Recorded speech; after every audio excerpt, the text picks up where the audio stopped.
Hi, it's News Talk 96.9's Josh Davis, and this is What is Your Town Thinking About? Though, in all candor, today, it's What is Your City Thinking About? As we find ourselves in Cambridge. Cambridge was founded as Newtown in 1630. In 1636, Harvard College was founded here, and in 1638, it became known as Cambridge. Cambridge is characterized not just by Harvard, MIT, and Lesley University and the people who study and work there, but also by its neighborhoods and the squares, Harvard Square, Kendall Square, Central Square, Porter Square, and Inman Square. We today are going to make our way into Harvard Square, where I spent the first part of my adult life in and around Boston, and where my oldest son was born and spent the first year of his life. And we're going to walk into the square, stop some people, and ask them what's on their mind today. My guess is a little bit of Republican politics and the conventions.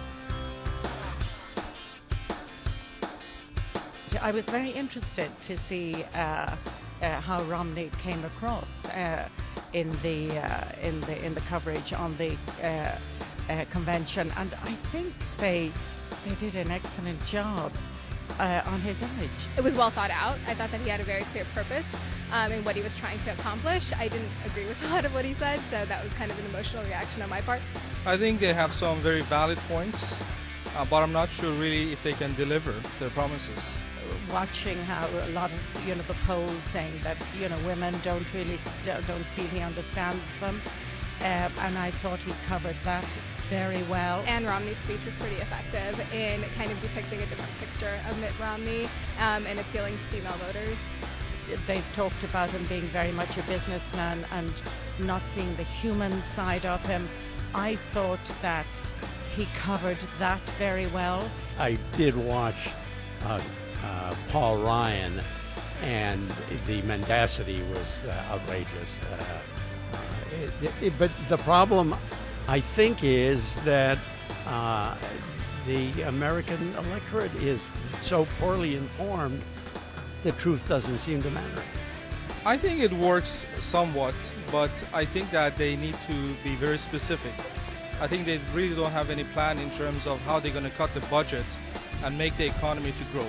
Someone who's from a single-family home and not of much wealth, I feel like somebody from a lot of wealth who's been in that position their entire life really cannot empathize with my situation. I think it needs to be specific.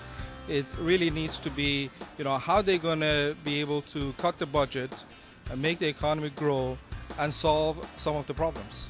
And I just graduated from college. I have over $100 grand in loans, and what is he going to do about it? I just feel like Obama has spoken much more to recent graduates and definitely has more of the youth vote.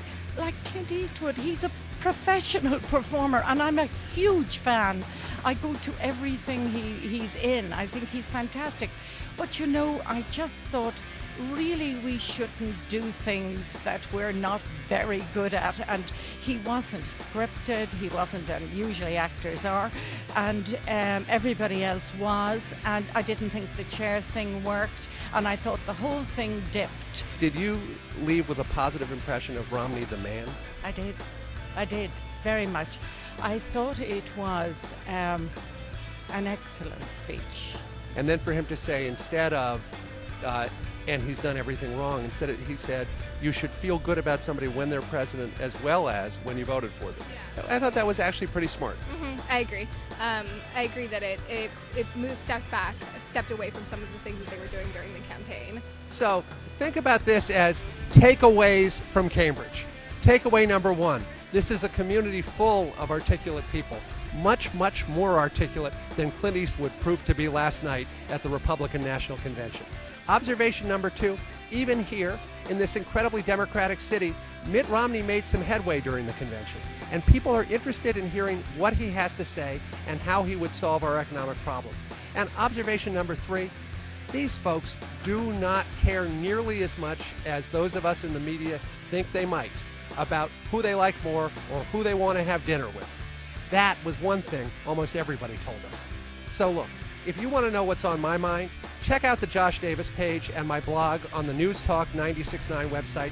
And next week, we're going to make our way to Stoneham, home of the Stoneham Zoo, and find out what people there are thinking about.